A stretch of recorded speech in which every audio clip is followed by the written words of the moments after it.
Hey guys, welcome back to Learn Linux Together. It's been a while since I made a video, but I'm kind of jumping back into it. If you're not familiar with my channel, I'm going to be covering how to set up video game servers, how to do stuff in Linux and Amazon Web Services, open source stuff, home lab stuff, and even some proprietary stuff like NordVPN.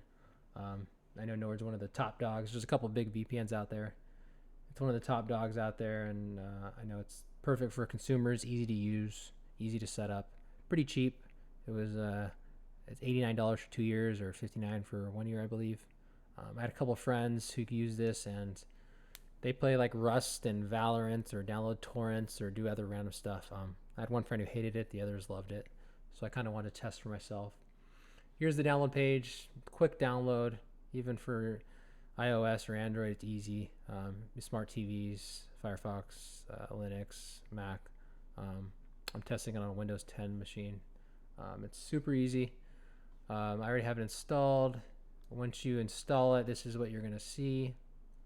And I think this is one of the big selling points of this thing is this map. It's simple, right? Like if you look at it, but it's kind of it looks cool, you know. It looks easy to use and it looks cool. You literally just click. So I'm connected to one of the LA locations. Let's just connect. And that's pretty much all you do when you're in this. You could set up auto connect, so every time your PC comes on, you auto connect. But you really just click and it'll start connecting. I know there is. It's stated there's over 5,000 servers in the world and 2,000 in just the United States, so it's kind of cool. And you really can just choose any of the locations. And on the left side, it shows all the countries, which is pretty cool. And there also is a couple different. There's two different VPN protocols that you use. Let's go look at them real quick. Let's look at the general settings. So they do have some cybersecurity block ads. Haven't tested that yet. So they do have an option here to turn on whenever you connect to Wi-Fi. You're at Starbucks. You don't want them to get your IP or any other security vulnerabilities. So you can have it auto connect. They have the protocols here. NordLynx protocol is the newest one. It's the newer protocol. It's lightweight. It's faster. It's definitely faster. Like an example is the NordLynx is about 4,000 lines of code, and the OpenVPN is 70,000. But with OpenVPN, there is some more options you can do for added security. I'll cover those. There is a kill switch in here, which is pretty cool. Like because you're basically connecting over your internet service provider to one of these data centers where there's a server in there, and you're connecting through it, right? And those data centers have maintenance, downtime. There might be an earthquake. Who knows? And so it might go down. So like let's say you're downloading some torrents and it goes down, and then if it goes down, it'll auto connect back on your normal ISP, and that torrent you're downloading is going to see your IP address and any other information that might be viewed across the internet. So this is kind of cool. You turn this on, it automatically, if that data center goes down, it automatically just kills your internet access, and they won't see anything, which I think is pretty cool. And you also can do it by apps. And then they have the split tunneling, which I think is really cool. Like maybe when I play Counter-Strike or Valorant, I don't want to be using the VPN because ping's really important.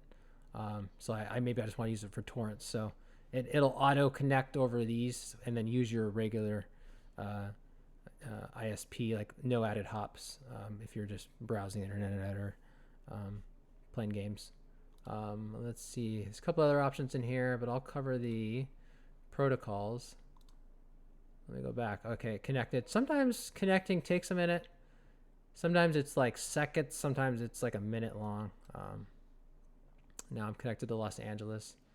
There is other options. The NordLynx has the PTP optimized, and then the Onion. The Onion one basically is, if you're familiar with the Tor browser, it'll kind of route everything through the Tor Onion routers. So it kind of adds an extra layer hop. So if you're down here, maybe in Southern California, and you go through the LA servers, then it goes through the Tor routers. So it's just an extra layer of hops. You can also, if you switch it over to the Open VPN, TCP. If you're streaming, maybe pick UDP. But here, let's see.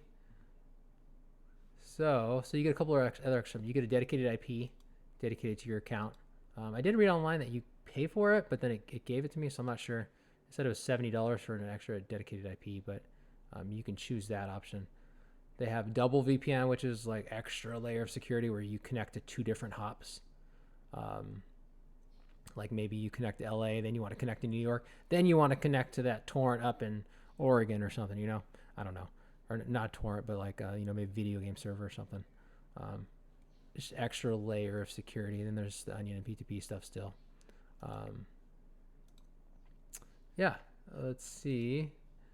I think that's pretty much it. I'm going to do most of my testing on the NordVPN. Let's switch back real quick. Let's open up the browser. So we'll do Google speed test here as soon as it reconnects. It's connected. Okay. Let's try close. So my home internet is 100 down, which is normally around 90 down, and then upload is about 20. I have crappy internet. Still waiting on fiber. So here I am routing through the LA servers and then over to the Google speed test servers, and I get 84 down. Normally I get about 90, so about 6 down loss. My upload, it's only about maybe 2 download loss, which isn't huge. Yeah, which isn't definitely a huge loss. It's pretty good. Pretty good speeds. Let's check the Speedtest.net. So there it is. There's my new IP. I normally use AT&T LeaseWeb. So let's see. And while it does that, oh, that's not bad. Normally I do a little worse with Speedtest.net for some reason, but it looks like it's doing better than Google. So it's pretty good. Kind of surprised with those results. But yeah, so I mean, so it also depends where you kind of route. So if I were to, I'm going to switch it over to, let's go over to New York. Let's see what happens. Actually, let's go somewhere far. Let's see. Let's go somewhere far. Let's go to Ireland.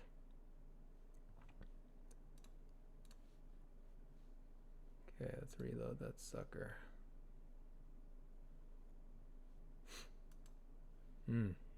Yeah, the EU data privacy laws kicked in as soon as I went over to Ireland. So let's try that. Dublin. All right, it's going to be slow because it has to cross the United States, across the Atlantic. And then I don't know if Speedtest has servers in Europe. We're about to find out. Yeah, they apparently do. It would not be that quick. So I mean, that's pretty good for traveling across the Atlantic.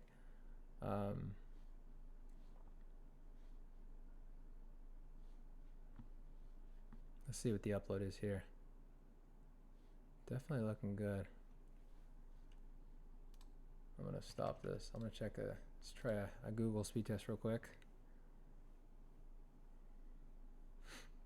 Google has probably more servers than speed test, so let's see. Still a little slow. But that's pretty good though, traveling across the Atlantic. Let's switch it back. Let's go back over to LA. I'm gonna test the a Valorant ping test because that's my game I'm playing lately. Let's see. Close. Let's go to the. Found this website that does kind of a 3 sets. I know that was running in the background. That might have been slowing me down. So normally in let's see. So normally in San Jose, the San Jose server for this game, I get about 35 ping, and then in kind of northern in Portland I get about I think about 50. Let's clear this sucker. There we go. Okay, it had to be reset. We'll let this run for a sec. So I'll let the thing run for a minute. And I'm getting about 34 in the region I play in, and that's pretty good. I mean, I still could play on 30, you know, which is kind of cool. You could hide this game, you know, like maybe you play other games that don't rely heavily on ping. So it's pretty quick. It's really playable. Yeah, I think all in all, I think Nord's a pretty good solution. Like I said before, it's fast, easy to use, appealing to the eyes. They have over 5,000 servers in the world. Um, you probably have to test the different protocols, but Nord's pretty quick. It's like a beta protocol, but it's pretty quick. I haven't had issues. But yeah, all in all, I definitely recommend Nord. If you're interested in me doing more reviews like this, let me know. But I am going to be doing mainly how-to videos, Linux, Amazon, a bunch of game server stuff. So let me know what you guys think. Thanks, guys.